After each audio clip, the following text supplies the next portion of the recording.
Oke, kita mulai ya kuliah hari ini. Bismillahirrahmanirrahim. Assalamualaikum warahmatullahi wabarakatuh.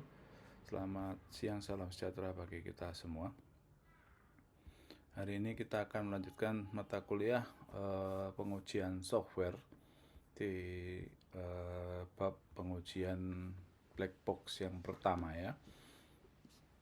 Kemarin kita sudah belajar beberapa teknik di pengujian sistem. Nah, di antaranya pengujian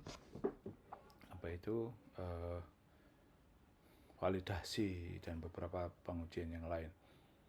Nah, di materi hari ini kita akan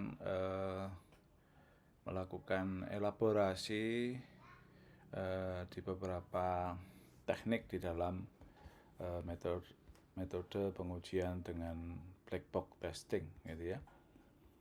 Nah, beberapa agenda yang akan kita bahas. Yang pertama adalah definisi black box testing, kemudian mengapa perlu teknik pengujian, gitu ya. Kemudian equivalent partitioning dan boundary value analysis, meliputi konsep, jenis, dan contoh, dan perbandingan keduanya. Serta ada contoh studi kasus yang bisa kita gunakan untuk menerapkan itu, gitu ya. Oke, kita masuk ke tujuan pembelajaran, bahwa mahasiswa dengan mengikuti perkuliahan ini diharapkan mampu memahami konsep dan karakteristik black box testing, lebih spesifik teknik equivalent partitioning dan cara membagi kelas secara ekivalen, kemudian memahami teknik black box testing, jenis boundary value analysis, dan menentukan nilai batasnya. Kemudian membandingkan teknik EP dan BVA, serta menentukan kapan masing-masing kemudian bisa digunakan. Dan menerapkan EP dan BVA pada studi kasus nyata, gitu ya. Oke, kita masuk ke definisi ya. Jadi kemarin kita sudah dikenalkan apa itu pengujian sistem ya. Pengujian sistem adalah satu end-to-end user. Nah, untuk melakukan itu kita memerlukan sebuah teknik ya, di mana salah satunya adalah black box testing. Nah, black box testing ini adalah pendekatan pengujian yang berfokus pada perilaku eksternal sistem tanpa melihat atau mengetahui implementasi internal, baik itu algoritma pseudocode, gitu ya, sehingga yang bisa kita lakukan pengujiannya ya, kita punya sebuah kotak ini ya, kotak yang warnanya hitam, gitu ya. Ini warnanya transparan. Ada, kalau hitam ini berarti kan kita tidak tahu dalamnya apa. Nah, kita ada input, lalu akan menghasilkan output. Nah, ini yang kemudian kita akan jadikan dasar kenapa kemudian suatu sistem kita anggap sebuah kotak hitam. Jika kita berikan input tertentu, kita berekspektasi outputnya tertentu, gitu ya. Kalau sesuai ekspektasi maka dia pass, gitu ya, atau valid, gitu ya.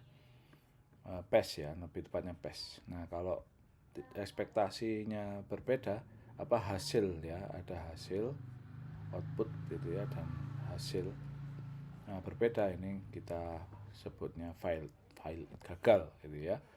Kalau gagal artinya apa? Artinya kita perlu refine di sini, kita betulkan lagi sampai tidak ada perbedaan antara output dan result, gitu ya. Ekspektasi dan result maksudnya ya. Sehingga dasar melakukan black box testing bisa kita ambilkan dari requirement, bisa kita ambilkan dari spesifikasi fungsional.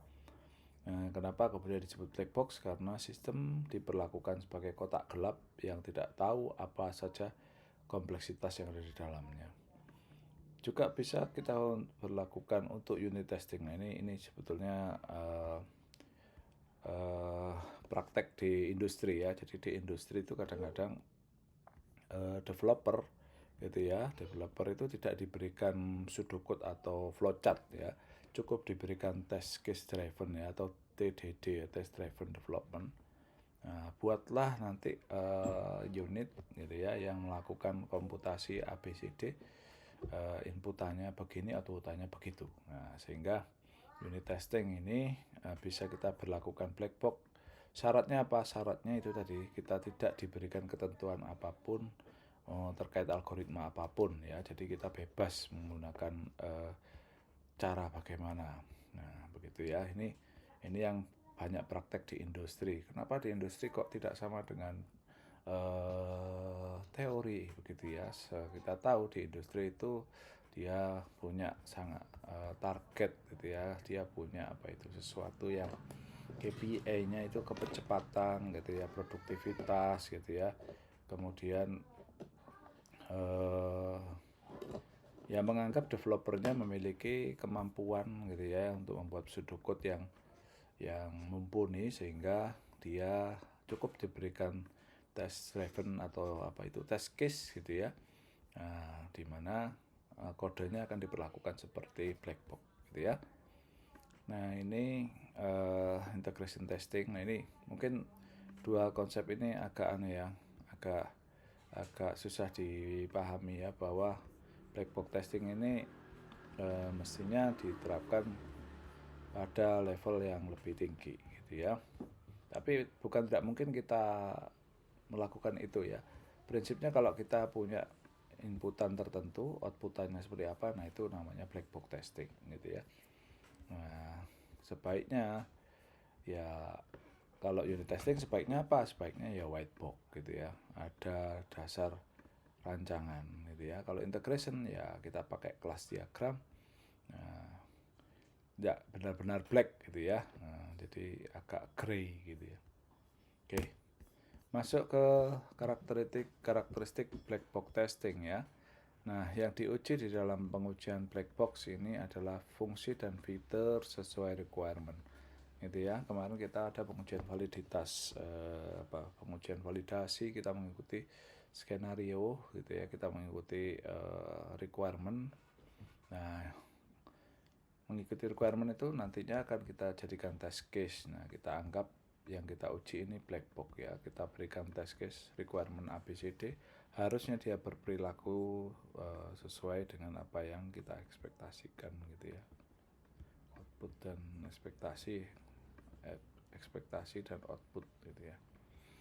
Kemudian yang diuji adalah validasi input yang sah dan tidak sah, termasuk juga alur kerja dan respon sistem serta perasaan error yang ditampilkan.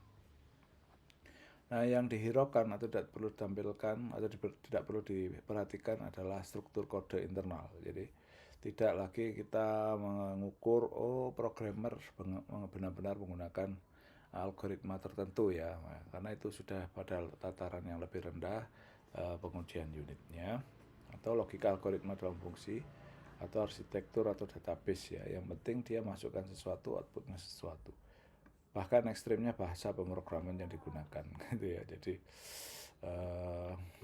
ya ini ekstrim, tapi ya mestinya tidak begitu. Maksudnya tetap mau uji Java ya kita siapkan test case dengan teknik atau library yang dipakai di Java gitu ya. Oke, kenapa perlu teknik pengujian ya? Bayangkan kalau kemudian kita melakukan pengujian ke semua kemungkinan ya, maka akan terjadi namanya exhaustive testing ya, di mana melakukan pengujian pada semua kombinasi input. Nah, ini secara matematis ya tidak mungkin gitu ya.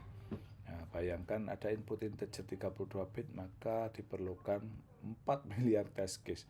Nah, ini makanya kemudian kita perlu strategi atau teknik yang efektif, yang efisien, sehingga bisa menentukan tes-tes yang bisa menemukan kecacatan software.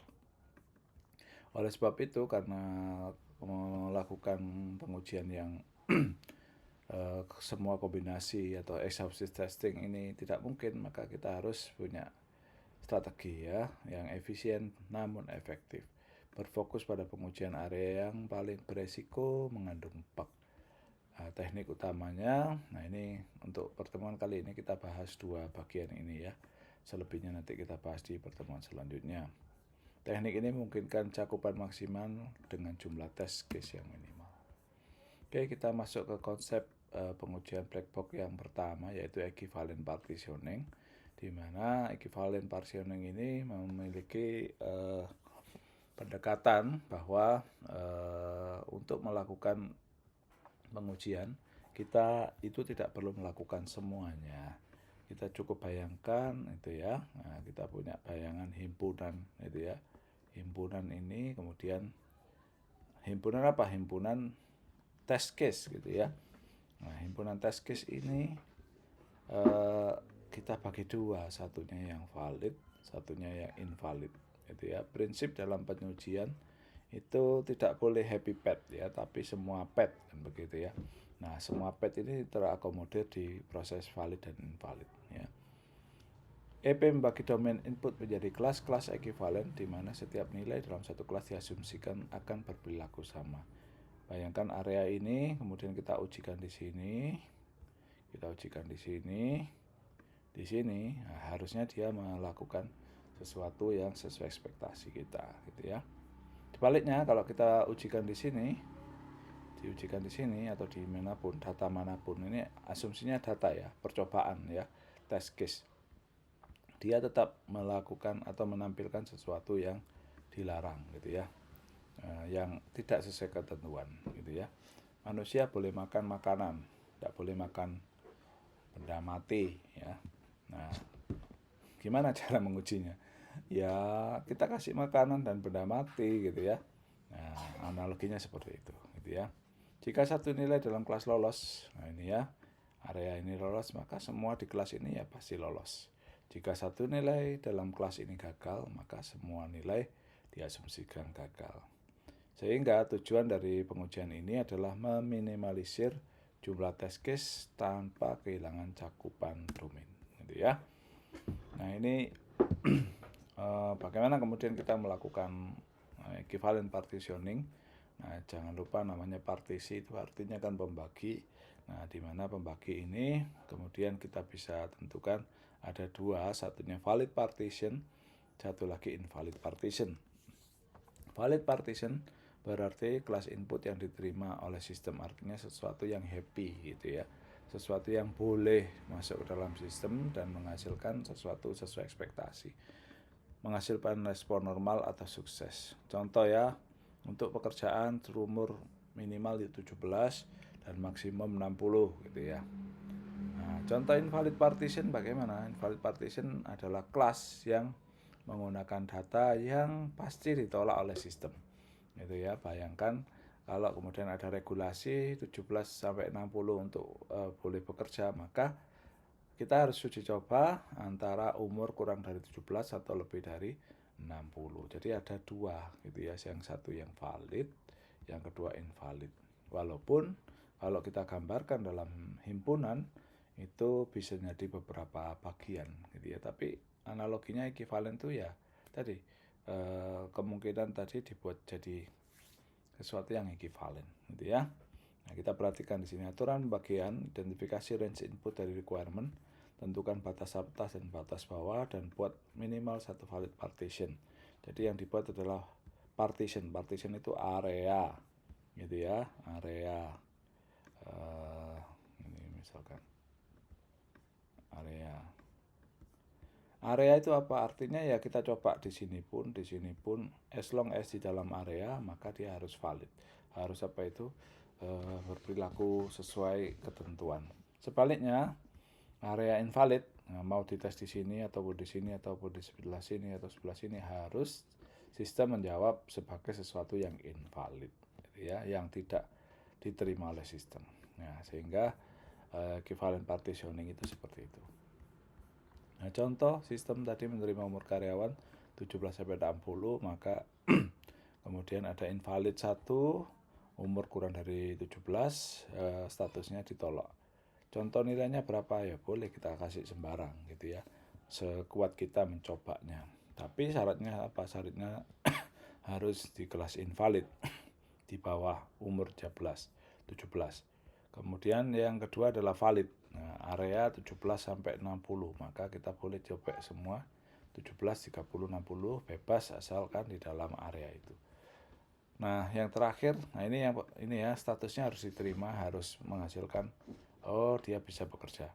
Invalid yang kedua umur lebih dari 60 di mana statusnya ini ditolak. Nah, kita bisa coba mulai bervariasi 61, 62, 70 bebas gitu ya. Nah, kemudian kita punya modal test case, total test case minimal 3 gitu ya. 1 per kelas ya. Supaya apa? Supaya ya mengakomodir itu semua. Memilih nilai manapun dalam kelas sudah cukup mewakili gitu ya. Nah, ini visualisasi equivalent partitioning gitu ya. Nah, kita masukkan input, kemudian di sini ada if gitu ya, ada switch gitu ya atau if else. Kalau kurang dari 17, maka tampil invalid partition, keluar error, terlalu mudah. Kalau umur range ini valid partition, ekspektasinya diterima gitu ya. Umur lebih dari 60, ini invalid partition yang kedua gitu ya, error terlalu tua gitu ya. Nah, ini harus perilaku sistem harusnya seperti ini gitu ya. Oke, ini kenapa disebut ekivalen ya, maksudnya itu dia masuk ke area tertentu gitu ya. Kalau angka 16, 15 ini kan masuk ke area tertentu, maka ini kita sebut ekivalen gitu ya. Oke, sampai ekivalen sudah kita pahami. Kita masuk ke boundary value analysis ya, BVA didasarkan pada fakta. Nah, ini ya, jadi ini peningkatan dari equivalent partitioning di mana BVA ini akan bekerja pada area-area namanya boundary value gitu ya.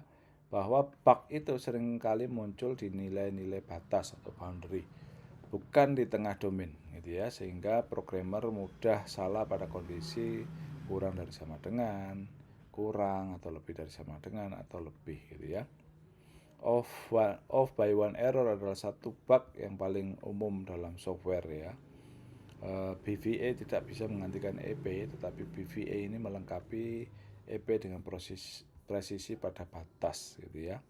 Kalau tadi kita hanya tes di area-area ini, nah BVA ingin menemukan kalau pas mendekati 17 itu apakah masih invalid atau sudah ya valid gitu ya. Nah, seperti itu. Nah, perhatikan ini ada contoh bug jika H kurang dari 17 melawan jika H kurang dari sama dengan 17. Ini nampaknya sedikit tipenya ya, tapi dampaknya bisa besar gitu ya. Nah, BVA ini kemudian kita punya cara untuk menentukan nilai batasnya gitu ya. Nah, di sini ada posisi tepat di bawah minimal. Minimal itu mana? Minimal ya ini. Kalau kemudian ada gambarnya. Nah, ini ya. Nah, minimal -1 invalid di luar batas. Kemudian ada batas bawah masuk valid tapi minimal. Gitu ya. Ini minimal -1, ini minimal gitu ya.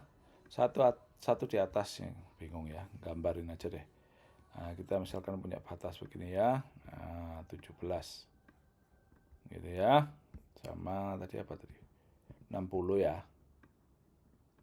Nah, kalau equivalent ya any place asalkan di tengah-tengah itu. Tapi kalau BVA satu ini min-1 gitu ya, terus minimal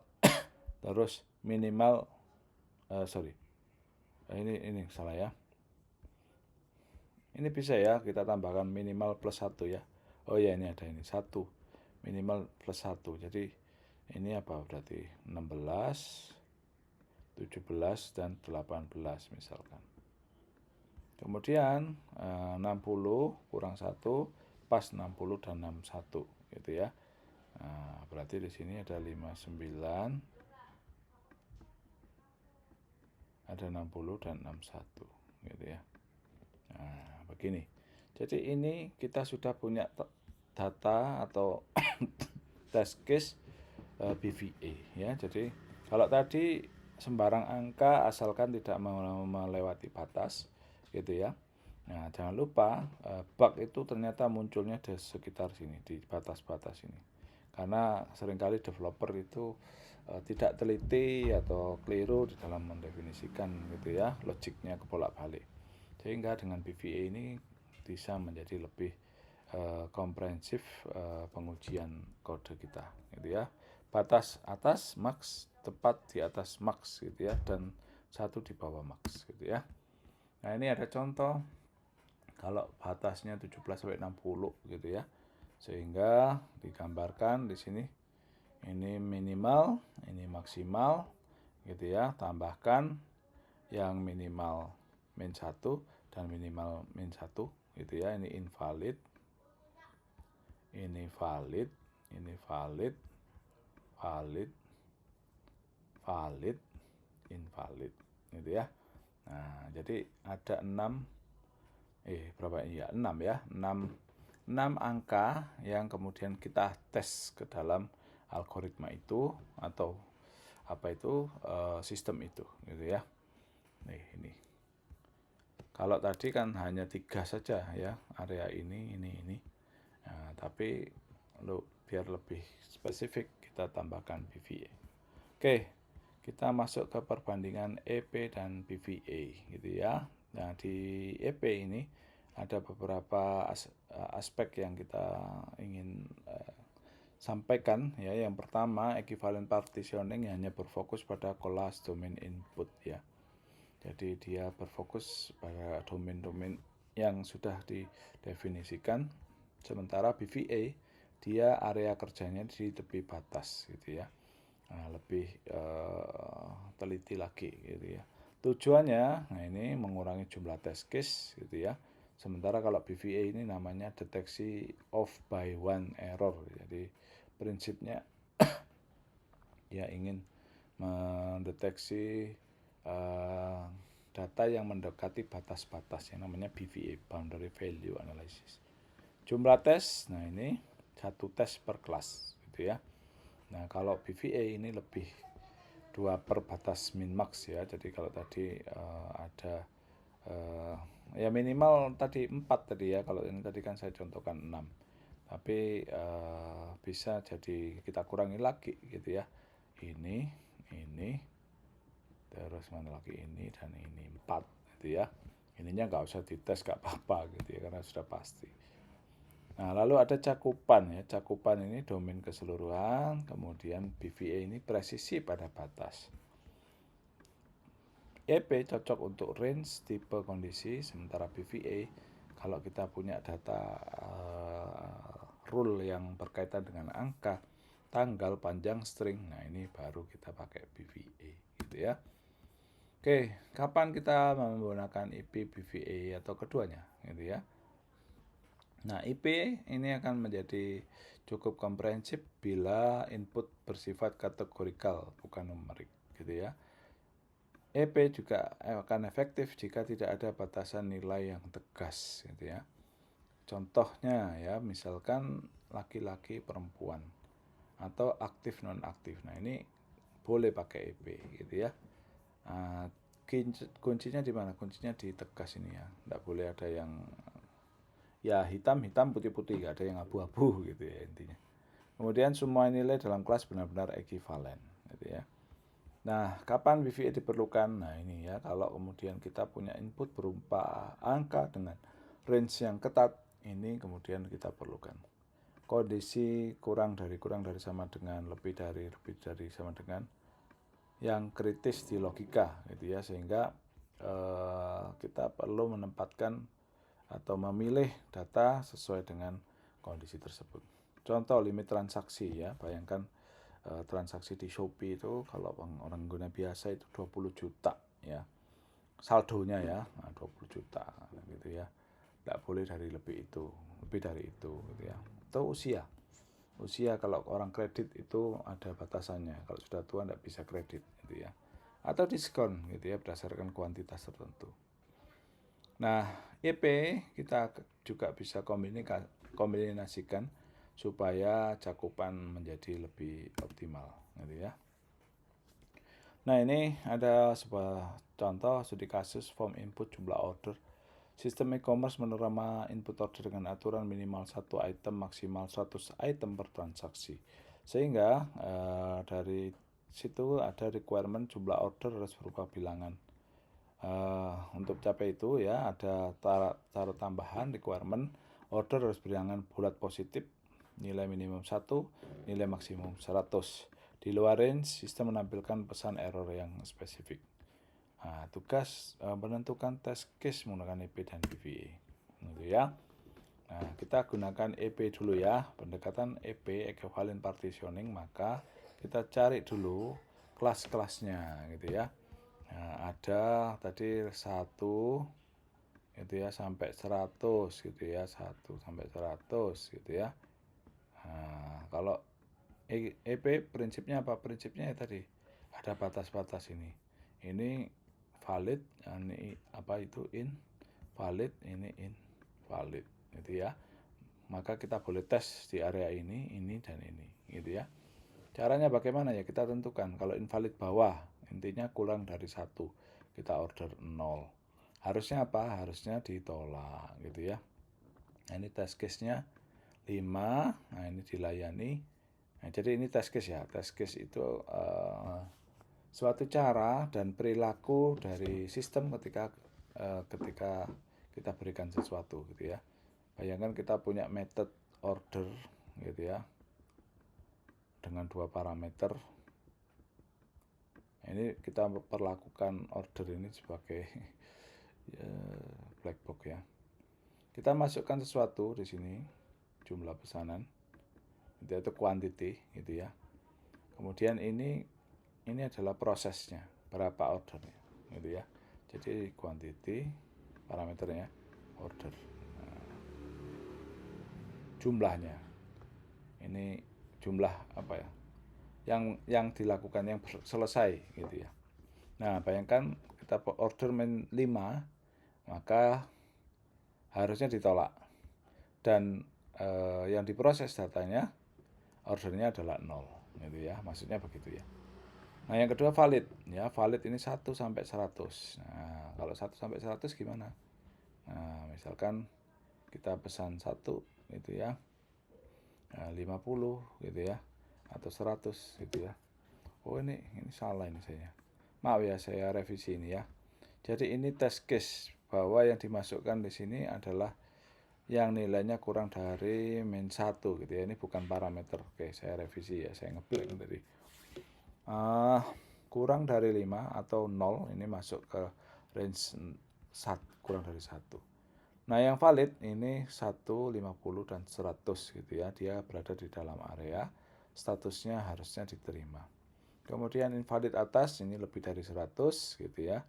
Harusnya ditolak. Test case-nya dia pakai 101 atau 200 gitu ya. Nah, minimal ada 3 test case ya, 1 per kelas ya. Asumsinya begini juga bisa.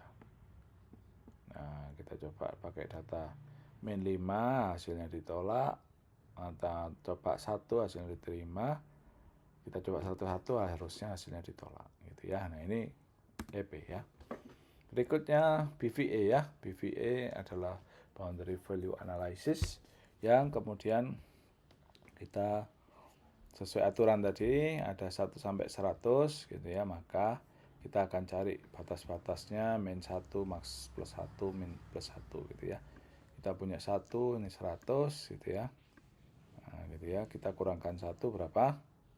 0 ya. Nah, tambah 1 2 kurang 1 99 tambah 1 101 gitu ya. Nah, 1 sehingga kita punya ini data ini yang invalid 1 2 99 sampai 100 ini valid dan 101 invalid. Nah, ini solusi BVA gitu ya. Nah, kemudian yang kita mau tes itu yang mana? Nah, yang kita mau tes itu adalah misalkan ini ya, misal ini contoh kita punya unit namanya order validator yang kita uji pakai pendekatan black box, tapi kita enggak kasih flowchartnya. Kita asumsikan dia sudah pintar gitu ya, kita cukup kasih tes saja. Nah, ini kita uji validation result gitu ya. If quantity min 1, maka jumlah order minimal 1 item, jika lebih maksimal 100 item. Nah, ini kalau tidak lolos semua berarti berhasil gitu ya. Nah, ini. Dari itu semua kemudian ini kodenya ya. Kode yang mau diuji gitu ya. Kemudian kita gambarkan ke dalam sebuah tabel test case atau kalau kemarin apa namanya ya, test case, TRM atau apa lupa saya, matrik lah gitu ya pokoknya ya. Nah, ini ada test case 1 min 5. Nah, ini pakai BVA ya, invalid bawah, expected output error minimal 1, keluar error gitu ya, minimal 1, keluar error minimal 1 tulisannya gitu ya. Kita kasih test case 2 invalid bawah. Nah, ini pakai min BVA. Nah, error minimal 1 gitu ya. Nah, ini kita coba 1, 2, 50. Nah, ini kalau EP ya masuk EP bebas gitu ya. Tapi kalau BVA kita masuk kriteria yang minimal dan minimal plus 1 dan tengah max plus 1 gitu ya, sampai di sini. Nah, ini ya. Nah, asumsinya ini adalah yang valid, ini yang invalid, dan yang bawah juga invalid. Gitu ya. Jadi test case kita bisa gabungkan ke dalam satu tabel, tapi jangan lupa dikasih istilah di situ, namanya EP, satunya lagi BVA misalkan begitu ya. Nah, ini kemudian kita gunakan JUnit gitu ya, atau kita pakai, kalau ini kan kode sederhana ya, kalau yang rumit ya kita jalankan, namanya ada Selenium ya. Nah, Selenium untuk melakukan testing. Nah, ini kita beri kondisi angkanya dan ekspektasinya false gitu ya. Ini 0 false, 1 true. Nah, nanti dijalankan ya. Nah, dipanggil di sini result validator. Nah, kemudian apakah aset equal sama dengan CSV ini, expected valid dan return is valid gitu ya, dicatat nanti dari berapa ini, 7 atau 8 ini. Nah, yang valid berapa, misalkan kalau 8 valid of 8, nah maka ini 100% coverage testnya ya, ini bagus gitu ya. Artinya semua kondisi BVA tadi sudah tercover di test case sehingga aman gitu ya. Tapi kalau masih kurang gimana? Misalkan yang berhasil 6 dari 8, berarti ya coveragenya masih berapa, 6/8 gitu ya. Sekitar berapa persen, 70% kayak gitu ya. Oke, diskusi ya, mengapa bug sering muncul di batas gitu ya. Nah, seringkali programmer ini tidak teliti melakukan off by one error, sehingga kondisi-kondisi ini mudah tertukar saat kita melakukan implementasi. Atau kita buat loop gitu ya, range versus range plus 1 ini juga berbeda. Nilai batas jarang diuji secara manual saat development, sehingga sering muncul. Ini contohnya, bug quantity lebih dari 1, padahal maksudnya itu lebih dari sama dengan 1. Artinya mulai dari 1 itu sudah bisa diproses sebagai valid response gitu ya. Oke, diskusi. Kapan EP saja cukup ya? EP cukup ketika semua nilai dalam satu kelas benar-benar ekivalen dan tidak ada batas kritis yang perlu diverifikasi secara presisi gitu ya. EP cukup kalau ada role yang spesifik dan tegas gitu ya, misal admin user guest gitu ya, format file PDF doc PNG gitu ya, atau status akun aktif non aktif, atau negara kodenya spesifik ID US Japan gitu ya. Nah, EP menjadi kurang relevan atau perlu tambahan ketika ada range harga di sana ya, 0 sampai angka berapa gitu ya.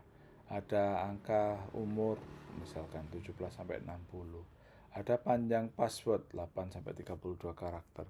Ada tanggal gitu ya, hari ini plus 30 hari ke depan. Nah, ini sangat butuh namanya BVA gitu ya. Nah, kita masuk ke ringkasan bahwa equivalent partitioning ini akan membagi domain menjadi kelas equivalen. Satu test case sudah mewakili satu kelas equivalen. Jenisnya valid partition dan invalid partition, ini happy path dan unhappy path, dan efisiensi dengan mengurangi jumlah test case gitu ya. BVA berfokus pada nilai tepi batas yang seringkali lupa di tes oleh developer atau tester. Nah, dia berfokus pada 6 bagian atau 6 sektor, minimal plus 1, minimal dan minimal plus 1, serta maksimal min 1, maksimal dan maksimal plus 1. Deteksi of by one error secara presisi dan melengkapi EP bukan menggantikan gitu ya. Jadi BVA ini melengkapi gitu ya. Gunakan EP dan BVA secara bersama untuk optimalisasi cakupan. Black box testing berperilaku pada perilaku bukan implementasi internal. Teknik ini berlaku untuk semua pengujian gitu ya. Nah, ini nanti kalian coba buat test case-nya ya. Ada tugas untuk melatih sensitivitas kita membuat test case gitu ya. Nah, ada terapkan EP dan BVA untuk menguji fitur checkout e-commerce gitu ya, berdasarkan aturan bisnis berikut. Nah, jumlah item minimum 1 item, maksimum 100 item gitu ya. Kemudian ada total harga. Nah, ini akan diproses kalau transaksi yang dibeli minimal 10.000 dan maksimal 10 juta. Atau penggunaan kode voucher. Nah, kode voucher panjang 5-10 karakter. Nah, format hanya huruf dan angka gitu ya. Dan ketentuan lain ada umur user minimal 17 tahun untuk transaksi. Nah, tugas kalian nanti menentukan ini gitu ya, menentukan EP dan BVA untuk setiap field yang ada di sini gitu ya. Oke, ini beberapa referensi yang bisa kita baca gitu ya.